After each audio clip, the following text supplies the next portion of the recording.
Good morning વિદ્યાર્થીઓ.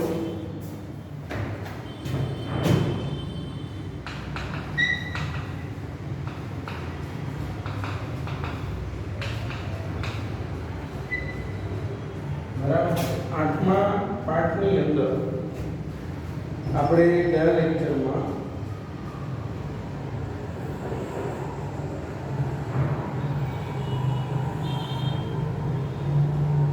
મજબૂત કેન્દ્રવાળું સમવાય તંત્ર ત્યાં સુધી ભણ્યા. હવે આપણે 61મા પેજ ઉપર ચોપડીમાં શેષ સત્તા, પેજ નંબર 61, શેષ સત્તાઓ. હવે સમજો, આપણા દેશની અંદર જે શેષ સત્તા એટલે કે અમુક વિષયો એવા છે કે જેમાં કેન્દ્ર અને રાજ્ય વચ્ચે સત્તાની વહેંચણી સ્પષ્ટ રીતે નથી. દેશમાં અમુક વિષયો એવા છે કે જેમાં કેન્દ્ર અને રાજ્ય વચ્ચે સત્તાની વહેંચણી સ્પષ્ટ રીતે નથી. તો એવા જ બધા વિષયો છે એનો સમાવેશ શેષ સત્તામાં કરવામાં આવ્યો છે. બરાબર, તો આમાં જે શેષ સત્તા છે એમાં કાયદો ઘડવાની જે સત્તા છે એ સંપૂર્ણપણે કેન્દ્ર સરકાર પાસે. એટલે સમજો કે જે વિષયો એવા છે જેમાં રાજ્ય અને કેન્દ્ર સરકાર વચ્ચે વહેંચણી નથી, કે ઘણા વિષયો એવા છે કે જેમાં રાજ્યો અને કેન્દ્ર વચ્ચે સત્તાની વહેંચણી થયેલી નથી, તો એવા વિષયોમાં કાયદો ઘડવાની જે સત્તા છે એ દેશની કેન્દ્ર સરકાર પાસે છે, જેને શેષ સત્તા કહે છે. તો જો જે વિષયોમાં કેન્દ્ર અને રાજ્યો વચ્ચે સત્તાની સ્પષ્ટ વહેંચણી થઈ શકી ન હોય તે વિષયોનો સમાવેશ શેષ સત્તાઓમાં કરવામાં છે. આ વધારાના વિષયો કે શેષ સત્તાઓમાં કાયદો ઘડવાનો કે તેમાં ફેરફાર કરવાની સંપૂર્ણ સત્તા કેન્દ્ર સરકારની છે. ભારતમાં કેન્દ્ર અને રાજ્યો વચ્ચે નાણાકીય સાધનોની પણ વહેંચણી કરવામાં આવી છે. નાણાકીય સાધનોની વહેંચણી કે ભાઈ કયા નાણાં કોણ ઉઘરાવશે, ક્યાંથી કયા નાણાં કોને મળશે, આબકારી જકાત, આયાત નિકાસ જકાત, આવક વેરો વગેરે વધુ આવકો આપતા કરવેરા કેન્દ્રને ફાળવવામાં આવે. જો આબકારી જકાત, આયાત નિકાસ જકાત અને આવક વેરો, આ વધુ આવક આપતા જે કરવેરા છે કેન્દ્ર પાસે છે, જ્યારે વેચાણ વેરો, મનોરંજન વેરો, મહેસૂલ, શિક્ષણ વેરો જેવી ઓછી આવક ધરાવતા સાધનો એટલે કે જેમાં આવક વધુ છે એ કેન્દ્રને ફાળવવામાં આવ્યા છે અને જેમાં આવકો ઓછી છે તે રાજ્યોને ફાળવવામાં આવ્યા છે. વેચાણ વેરો, મનોરંજન વેરો, મહેસૂલ, શિક્ષણ વેરો જેવી ઓછી આવક ધરાવતા સાધનો રાજ્યોને ફાળવવામાં આવે. તેથી રાજ્યોએ કેન્દ્ર પાસેથી ગ્રાન્ટ સ્વરૂપે આર્થિક સહાયનો આધાર રાખવો પડે છે. એટલે રાજ્યોએ વધુ પૈસાની જરૂર પડે તો કેન્દ્ર ઉપર આધાર રાખવો પડે છે. બરાબર છે. હવે આગળ વધીએ તો કટોકટી વેળાની એક તંત્રી વ્યવસ્થા.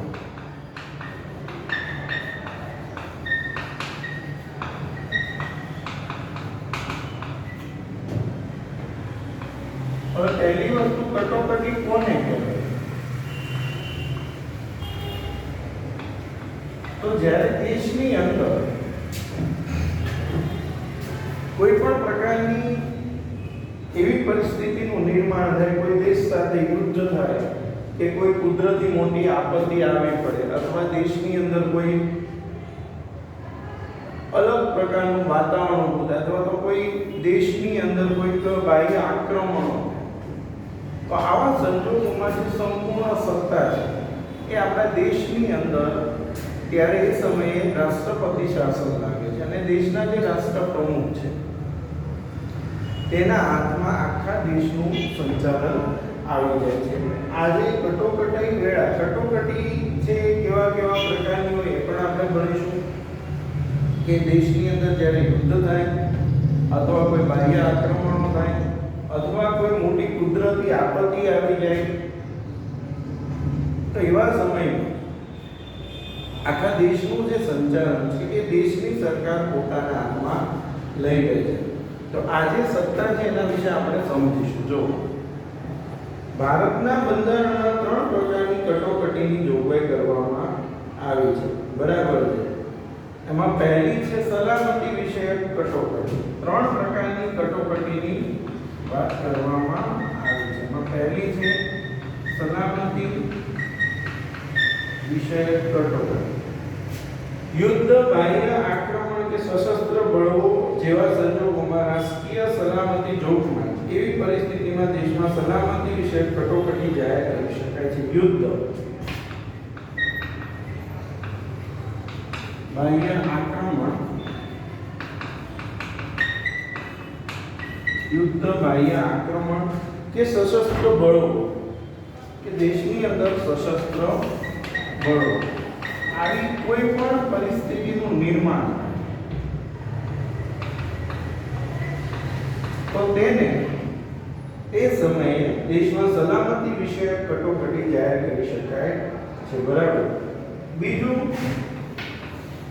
રાજ્યની અંદર કોઈ રાજ્યની અંદર દેશની સરકારને એવું લાગે કે ભાઈ આ રાજ્યની અંદર કાયદો અને વ્યવસ્થાની સ્થિતિ જળવાતી નથી, કાયદાનો સરેઆમ ભંગ થઈ રહ્યો છે અને લોકોને પોતાના હક અને અધિકારો મળતા નથી એવું લાગે તો એવા સંજોગોમાં દેશની સરકાર છે એ ત્યાં કટોકટી જાહેર કરી શકે છે અને એ રાજ્યમાં રાષ્ટ્રપતિ શાસન લાગુ પાડી શકાય છે. એટલે કે કોઈ રાજ્યની અંદર કાયદો વ્યવસ્થા ન જળવાતા હોય, વારંવાર સામાન્ય માણસો પર હુમલા થતા હોય, પક્ષ વિપક્ષ વચ્ચેના ઝઘડાઓ ચાલતા હોય, જે પક્ષની સરકાર હોય બીજા પક્ષના લોકો ઉપર હુમલા કરાવતા હોય, આવા સંજોગોમાં ત્યાં આવી કટોકટી જાહેર કરી શકાય છે. તો જો રાજ્યમાં કાયદો અને વ્યવસ્થાની પરિસ્થિતિ પડી ભાંગી હોય અથવા બંધારણીય જોગવાઈ અનુસાર રાજ્યની સરકાર ચાલી શકે તેમ ન હોય, કાયદો અને વ્યવસ્થાની જે સ્થિતિ છે પડી ભાંગી અને બંધારણ અનુસાર રાજ્યની સરકાર ચાલી શકે તેમ ન હોય ત્યારે કેન્દ્ર સરકાર બંધારણીય કટોકટી જાહેર કરી શકે છે અને રાષ્ટ્રપતિ શાસન રાજ્યમાં લાગુ કરી શકે છે. બરાબર છે. એટલે બીજી જે કટોકટી છે એ કઈ છે? બંધારણીય કટોકટી. અને ત્રીજી છે બરાબર છે નાણાકીય કટોકટી. જ્યારે સતત કોઈ વસ્તુના ભાવમાં વધારો થતો, જ્યારે સતત ભાવ વધારાના કારણે નાણાંના મૂલ્યમાં ઝડપથી ધોવાણ થતું હોય ત્યારે નાણાકીય કટોકટી જાહેર કરી શકાય. જ્યારે સતત ભાવ વધતા હોય અને નાણાંનું મૂલ્ય દિન પ્રતિદિન ઘટતું જતું એવા સંજોગોમાં નાણાકીય કટોકટી છે એ દેશમાં જાહેર કરી શકાય છે. એટલી જે કટોકટીની વાત કરી ત્રણ: સલામતી, બંધારણીય અને નાણાકીય. બરાબર છે. હવે આમ કટોકટીના ત્રણેય જોગવાઈઓ એટલે આપણું સમવાય તંત્ર એકંદરે એકતંત્રી વ્યવસ્થામાં ફેરવાઈ જાય છે. આ ત્રણેય કટોકટીમાં એકતંત્રી વ્યવસ્થા એટલે આખું શાસન છે દેશનું એક જગ્યાએથી ચાલે છે. કેટલા સમયગાળા પૂરતું સમવાય તંત્ર સ્થગિત થઈ જાય છે. હવે દ્વિગૃહી પ્રથા આપણા દેશની અંદર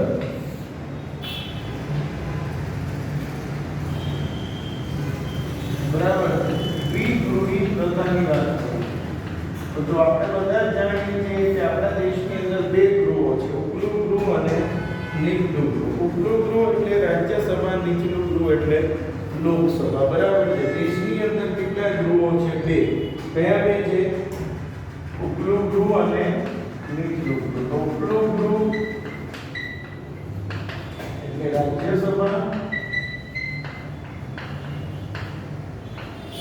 નીચલું ગૃહ લોકસભા. દેશની અંદર લોકો દ્વારા ચૂંટાયેલા પ્રતિનિધિઓમાંથી બનેલી લોકસભા છે. લોકશાહીમાં લોકસભામાં સાચી સ્થાપિત થયેલી છે. સંસદના બે ગૃહો છે, ઉપલું ગૃહ રાજ્યસભા, નીચલું ગૃહ લોકસભા છે. પ્રધાનમંડળની રચના સંસદ સભ્યોમાંથી કરવામાં આવે છે. તો આપણા દેશનું પ્રધાનમંડળ છે શેમાંથી બને? સંસદ સભ્યો. સંસદ સભ્ય એટલે શું? એટલે સમજો દેશની અંદર ચૂંટણી થાય 543 સભ્યો, 543 આપણા દેશની અંદર લોકસભાના સાંસદો ચૂંટાય અને એ 543 સભ્યો જે ચૂંટાય છે એમાંથી જે પક્ષને બહુમતી મળે છે એ પક્ષના વડાપ્રધાન બને અને એ વડાપ્રધાન છે એ પોતાનું પ્રધાનમંડળ બનાવે છે જેની અંદર પોતાના પક્ષના કે એમના સહયોગીઓ જેને એને ટેકો આપેલો એ બધા પક્ષના લોકોને ભેગા થઈને એક દેશનું પ્રધાનમંડળ બને છે અને એ લોકો આખા દેશની સત્તા સંભાળે છે. એટલે લોકસભા જે છે એની મુદત 5 વર્ષની હોય છે. 5 વર્ષ પૂરું થાય એટલે પાછી ચૂંટણીઓ આવે છે. પાછું લોકસભા છે, નવી ચૂંટણીઓ થાય, નવા લોકસભામાં સભ્યો આવે છે. તો જ્યારે રાજ્યસભાની વાત કરીએ, રાજ્યસભા એટલે ઉપલું, તો રાજ્યસભા જે છે એ કાયમી ગૃહ છે. રાજ્યસભાના સભ્યોની નિમણૂક કઈ રીતે થાય છે? તો લોકસભાના સભ્યો, પછી તો કે દેશની અંદર જે દરેક રાજ્યમાં વિધાનસભાના સભ્યો છે, જે વિધાનસભાના સભ્યો ચૂંટાયેલા હોય છે, એ બધા ચૂંટાયેલા સભ્યો દ્વારા રાજ્યસભાના સભ્યો છે એને ચૂંટવામાં આવે છે. બરાબર છે. એટલે રાજ્યસભા છે એ કાયમી ગૃહ છે અને એમાં સભ્યોમાં દર 6 વર્ષે રિટાયરમેન્ટ હોય છે. જે લોકસભામાં 5 વર્ષની મુદત હોય, રાજ્યસભામાં 6 વર્ષની મુદત હોય છે. બરાબર છે. આપણે એના વિશે હવે સમજીએ છીએ ડિટેલમાં. તો જો લોકો દ્વારા ચૂંટાયેલા પ્રતિનિધિઓમાંથી બનેલી લોકસભા છે, લોકશાહીમાં લોકસભામાં સાચી સત્તા સ્થાપિત થઈ. સંસદના 2 ગૃહો છે, ઉપલું ગૃહ રાજ્યસભા, નીચલું ગૃહ લોકસભા. પ્રધાનમંડળની રચના સંસદ સભ્યોમાંથી કરવામાં. પ્રધાનમંડળ સંસદને જવાબદાર હોય કે પ્રધાનમંડળ જે છે એ કોને જવાબદાર હોય છે? સંસદ. એણે દેશની સંસદમાં જવાબ આપવો પડે છે. સંસદને જવાબદાર હોય છે. પ્રધાનમંડળ લોકસભાનો વિશ્વાસ ધરાવે ત્યાં સુધી સત્તા ઉપર રહી શકે. સંસદીય સરકાર કે સંયુક્ત જવાબદારીના સિદ્ધાંત ઉપર કામ કરે. પ્રધાનમંડળમાં અત્યંત મહત્વના નિર્ણયો લેવાતા હોય. કેન્દ્રમાં રાષ્ટ્રપતિના નામે અને રાજ્યમાં રાજ્યપાલના નામે. આ યાદ રાખજો. કેન્દ્રમાં દેશની અંદર કેન્દ્રમાં રાષ્ટ્રપતિના નામે અને રાજ્યમાં રાજ્યપાલના નામે સરકાર ચાલે છે. એટલે આ કેવું છે કે ખરેખર તો દેશની બધી સત્તા રાષ્ટ્રપતિ પાસે છે, પણ આપણા દેશની અંદર એ ભોગવે છે કોણ? વડાપ્રધાન. એમ રાજ્યની અંદર બધી સત્તા રાજ્યપાલ પાસે છે, પણ ભોગવે છે કોણ? રાજ્યના મુખ્ય મંત્રી. બરાબર છે. તો જો રાજ્યપાલના નામે વહીવટ ચાલતો હોવા છતાં ખરેખર સત્તા કેન્દ્રમાં રાષ્ટ્રપતિના નામે તથા રાજ્યમાં રાજ્યપાલના નામે વહીવટ ચાલતો હોવા છતાં ખરેખર સત્તા કેન્દ્રમાં વડાપ્રધાનની આગેવાની હેઠળનું પ્રધાનમંડળ અને રાજ્યમાં મુખ્ય પ્રધાનના વડપણ હેઠળનું પ્રધાનમંડળ જ વહીવટી અને કારોબારી સત્તા ભોગવે. મેં શું કીધું? કેન્દ્રમાં છે બધું રાષ્ટ્રપતિના નામે, સત્તા બધી એની જ હોય, પણ ભોગવે છે કોણ? દેશના વડાપ્રધાન. એમ રાજ્યમાં બધું રાજ્યપાલના નામે છે, પણ ભોગવે છે કોણ? રાજ્યના મુખ્ય મંત્રી અને તેનું પ્રધાનમંડળ. બરાબર.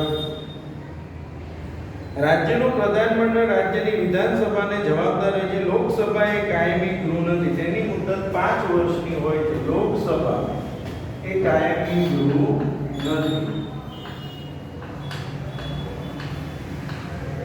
મુદત કેટલા વર્ષની હોય છે? 5 વર્ષ. ત્યારે રાજ્યસભા એ કેવું ગૃહ છે? કાયમી ગૃહ છે. એમાં ચૂંટાયેલો સભ્ય કેટલા વર્ષ માટે હોય છે? 6. જો આગળ આવશે. લોકસભા એ કાયમી ગૃહ નથી, તેની મુદત 5 વર્ષની હોય છે. રાજ્યસભામાં સભ્યો રાજ્યોની વિધાનસભામાં ચૂંટાઈને આવેલા ધારાસભ્યો ચૂંટે. એટલે આ કેવું છે કે રાજ્યસભાના સભ્યોની નિમણૂક કોણ કરે? રાજ્યના વિધાનસભાના સભ્યો. એટલે કે આપણે ગુજરાત છે તો ગુજરાતમાં જે 182 સભ્યો છે વિધાનસભાના, એ સભ્યો રાજ્યસભાના સભ્યોની નિમણૂક કરે છે. બરાબર છે. એટલે રાજ્યસભાના સભ્યોની નિમણૂક કોણ કરે છે? રાજ્યના જે વિધાનસભાના સભ્યો છે એના દ્વારા રાજ્યસભાના સભ્યોની નિમણૂક થાય છે. બરાબર. રાજ્યસભાના સભ્યો રાજ્યની વિધાનસભામાં ચૂંટાઈ આવેલા ધારાસભ્યો ચૂંટે છે. તેઓ જે તે રાજ્યનું પ્રતિનિધિત્વ કરે છે. રાજ્યસભામાં વિવિધ ક્ષેત્રના નિષ્ણાત અનુભવી 12 વ્યક્તિઓની સભ્ય તરીકેની પસંદગી રાષ્ટ્રપતિ કરે છે. અને રાજ્યસભાની અંદર કેટલા સભ્યોની?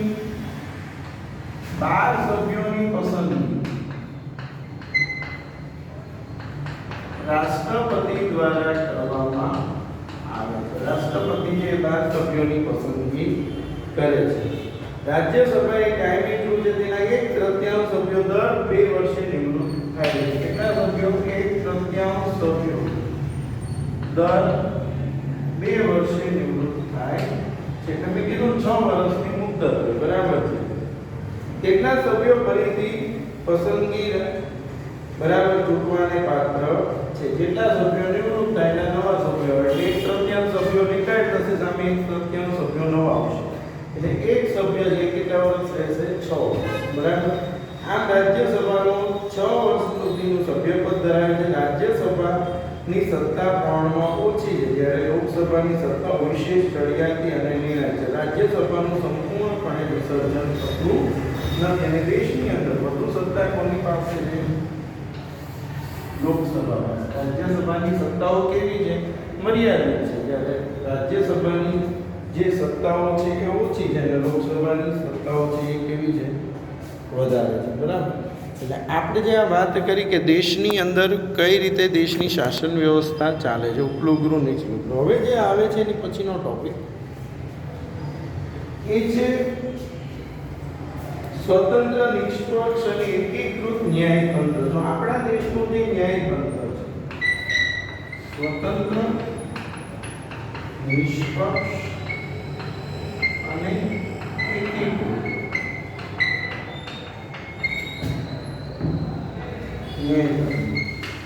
આપણા દેશનું જે ન્યાયતંત્ર છે એ તો સ્વતંત્ર છે, પાછું નિષ્પક્ષ અને એકીકૃત. એટલે કે દેશના ન્યાયતંત્રની દેશની સરકાર સાથે કોઈ લેવા દેવા નથી. સરકાર ગમે તે આવે જાય બદલાય, દેશના ન્યાયતંત્રને કોઈ ફેર પડતો નથી. એટલે કે ન્યાયતંત્ર સ્વતંત્ર છે, એ સરકારની સાથે બંધાયેલું છે. સરકારની તરફેણમાં જ નિર્ણય લેવા એવું કશું હોતું નથી. એટલે કે સરકાર છે એના વિરુદ્ધમાં પણ દેશનું ન્યાયતંત્ર નિર્ણયો આપે છે, વારંવાર ચુકાદાઓ પણ આપે છે. કારણ કે ભારતનું ન્યાયતંત્ર છે સ્વતંત્ર છે અને નિષ્પક્ષ છે, એટલે કોઈ પક્ષાપક્ષીનું જે એમાં રહેલું હોતું નથી. તો જો બંધારણીય જોગવાઈ અનુસાર ભારતમાં સળંગ, સ્વતંત્ર, નિષ્પક્ષ અને એક સૂત્રી ન્યાયતંત્રની સ્થાપના કરવામાં આવી, જેની ટોચે સર્વોચ્ચ અદાલત.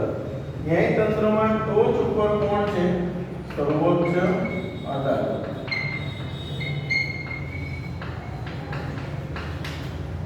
ટોચ ઉપર સર્વોચ્ચ અદાલત, પછી મધ્યમાં રાજ્ય કક્ષાએ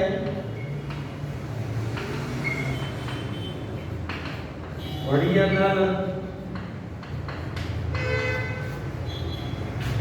અને નીચે જિલ્લા કક્ષાએ અને તાબાની અદાલત. નીચે જિલ્લા કક્ષાની